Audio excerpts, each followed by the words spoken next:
Hi, and welcome to the show. Subscribe at kevinmd.com/podcast.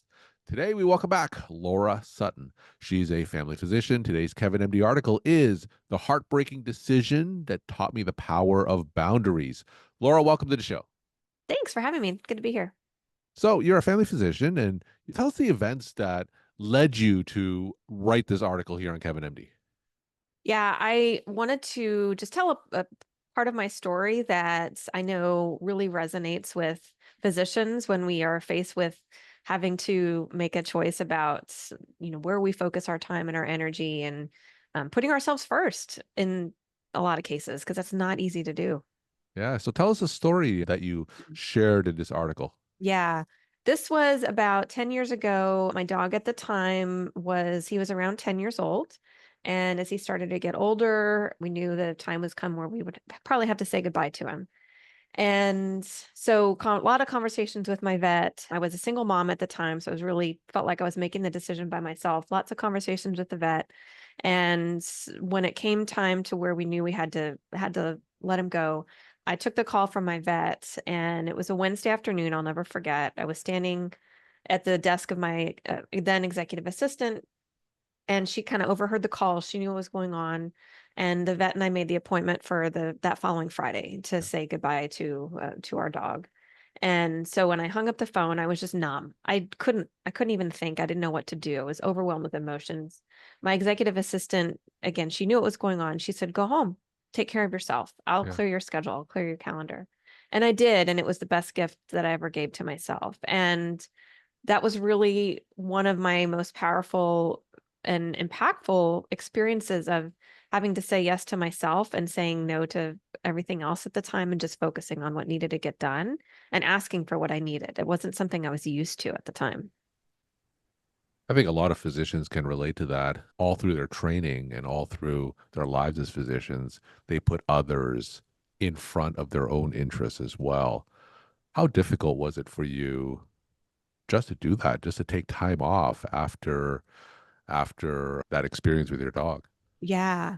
It was it was difficult. I think part of what made it easier was because she had a little bit more, she knew how to advocate for herself and for others in ways that was maybe not easy for me at the time.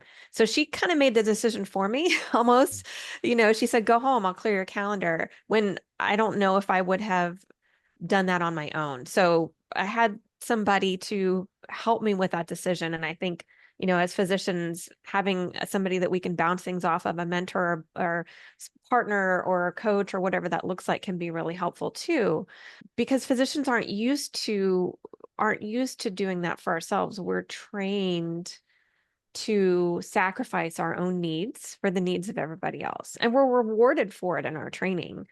We're rewarded for who got the least amount of sleep, who took the most number of calls while on call, who ate the least, who went to the bathroom the least. We ignore our own bodily needs, and we're conditioned and rewarded for ignoring our own needs and sacrificing ourselves for the needs of everybody else. So it's not easy to do. And just to be clear, you said that it took your executive assistant, it took someone else Hmm. to tell you to go home and take time for yourself after such a traumatic event. Because if you were left to your own devices, if you had to make a decision to yourself, you may have stayed Right. and do what you normally do in practice and continue to see patients. Yeah, exactly. Exactly. And so I think back to that incident now because I've also powered through, right? I mean, that's one instance where I didn't power through. I have powered through so many times, and I think a lot of us have. And we can think back to those times, and I can think back to those times and say, well, when I powered through, how effective really was I? And what was the end result on how I felt after powering through versus like, no, when I took that time and when I was kind of told to take that time, then it really just meant so much to me and was necessary for me. So, I have those data points where I can go to and say, what's going to really help me in the end? Is powering through? Probably not. Taking the time for myself and for what I need is it's going to be just so much more helpful. Talk more about the effects of that culture of powering through. You mentioned before that a lot of physicians during our training were in fact rewarded for powering through. Does that have any detrimental effects on the behavioral health of physicians? Oh, absolutely. And I think we're all seeing that. And I, it just, it, again, if we think about classic conditioning, we get a reward for a certain behavior. So we're rewarded for powering through and for ignoring our own emotions and our own needs. We're rewarded in the form of better grades, right? And we all want better grades. We're rewarded. Maybe we get a better coveted internship or rotation. We get a letter of recommendation from our residents or our attendings. We get the kind of the accolades from other people. We get this badge of honor for not sleeping on call. And so there are these rewards that we get, and our bodies internalize those. And we are so accustomed to that when we get to a point where we're trying to do something different, or we recognize a need where we have to put ourselves first or honor those emotions, our bodies fight against it. And that's can make it really, really difficult because it's so unfamiliar for us. It feels unsafe for us. And so it's been a while since I was in my medical training. I hope that training environments are moving away from that because it is having such a harmful effect on physicians and physician culture. So tell us about how this event if affected you moving forward. Now that you experienced that time for yourself and had your executive assistant set that boundary for you, has anything changed going forward since that event? Yeah, I mean, I think about it another situation where 4 years ago when my father passed away was I did something similar at the time. There was a part of me that said, well, if I work, it's going to keep me busy. It's going to keep my mind off things. And then there was another side of me that said, no, take the time for you and for your family to grieve and to just be with what's going on and take your mind off everything else. And so I did. I took the time that I needed for myself and my family. And again, that's something I look back on and say, I'm really glad that I did that at the time rather than just trying to power through and muscle through. And I think it also, as a physician, as a coach, as a leader, I want to set an example for others around me. And I think that's something that's really powerful too. When we can set those boundaries, other people see it, and we're giving our implicit permission to others to do the same things. So, as a coach, tell us some examples where physicians can set boundaries, maybe outside of a traumatic event or a family event. What are some common Yeah. ways that physicians should set boundaries, say at work? Yeah. I mean, I think about everybody's going to be a little bit different, but what I've heard from my clients and colleagues is just something small. So, taking a lunch hour or taking a lunch 30 minutes is something that it's a big deal for a lot of physicians, and a lot of physicians don't have a lunch hour, either work through or to, see that extra patient. So that might be something that could be something, it's simple, but it's not easy, but it can really make a big difference. I had one client who took a 15-minute walk every day at lunch, and it made all the difference in the world. So something like that, blocking out time on your calendar for a meal or just reading an article that you want to read or meditating, maybe saying no to that extra patient that walks in at 4:59 and you have to leave to go pick up your daughter and take her to her soccer game. That's something that again is I think a lot of physicians feel this sense of obligation to our patients and our colleagues. So that might be another example of setting a boundary or kind of putting ourselves first in some situations. Now, when you hear these stories from your colleagues or from your clients, that hesitance to create a boundary, is that coming from within or is that coming from administration or any other external force? I think it's both. I mean, I hear both. I do hear a lot of external pressure and external obligation. So that's absolutely there. And I know that I felt it. I know that that pressure is there. I think it's really up to us. We can't control the pressure that is exerted on us, but we can control how we respond to it. And we can control what we will put up with and what we won't. And I think the more of us that can stand up and say, no, this is a non-negotiable, and this is something that I'm doing for myself, then we create this groundswell of advocacy kind of push back against other people really telling us what to do. So I do think it's a combination of both. So I want to talk about that concept of saying no and setting those boundaries because there are of course different ways to do that.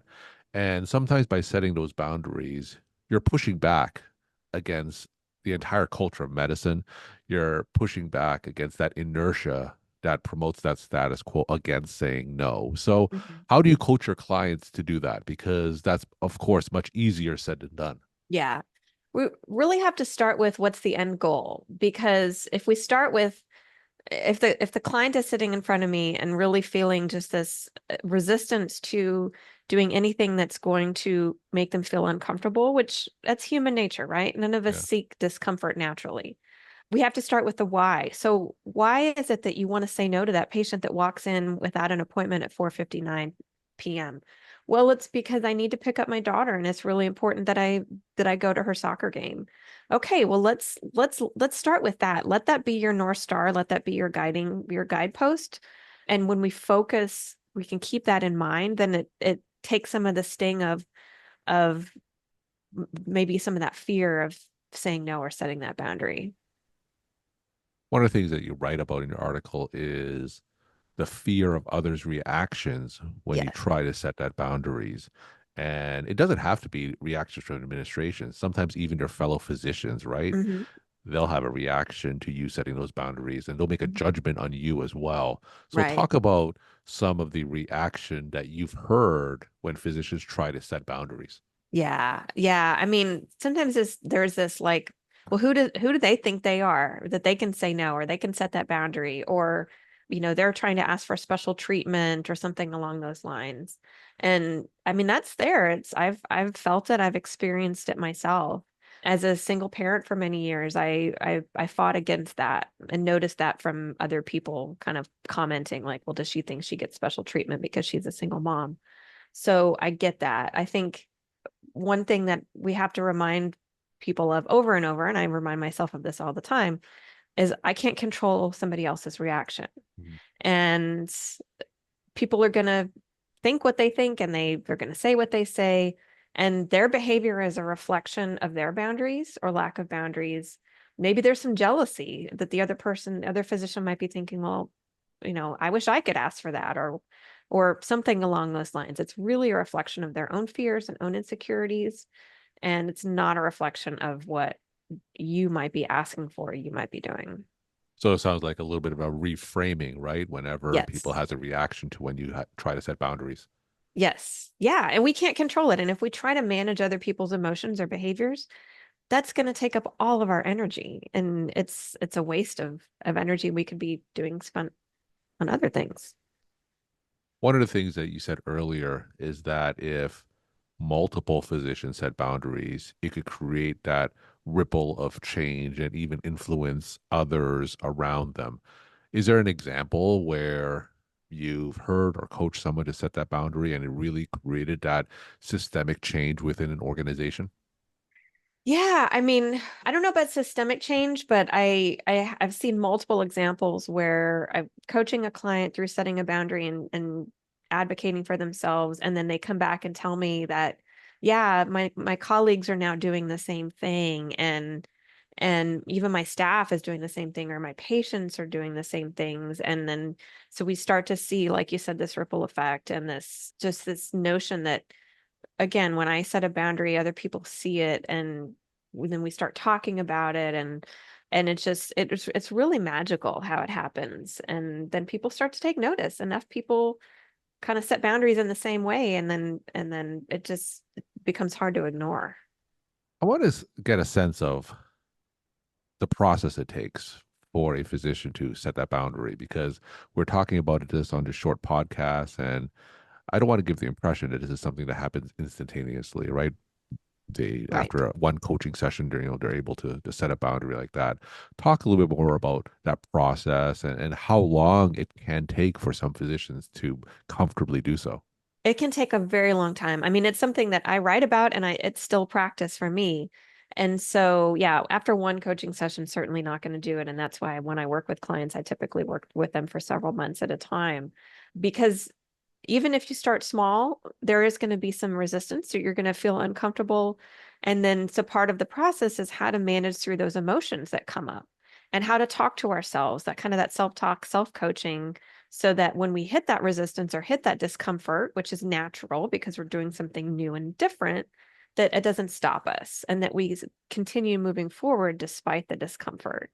So working through the emotions, having compassion for ourselves is a huge part of the process. And I detail all of this in my book that's coming out in October, really starting from the beginning. Like we said, start with the why, start with your values, and then here's how to work through all of this, kind of all of the steps that have to take place. And a lot of times it's iterative and it's maybe a one step forward and two steps back at first until it gets easier. Just like anything, with easier it gets with time it gets easier with practice. We're talking to Laura Suttin. She's a family physician. Today's Kevin MD article is The Heartbreaking Decision That Taught Me the Power of Boundaries. Laura will end with some of your take home messages and tips to our clinician audience. I would say start small and just practice. What's one boundary you can set? What is a small action that you can do that can create some momentum in your life? Take action, and action is really what builds on what creates confidence. We tell ourselves we have to be confident and we have to be ready before we do something, and it's really action that creates that confidence. So start small, build some momentum, and then go from there and get some help. Don't do this alone.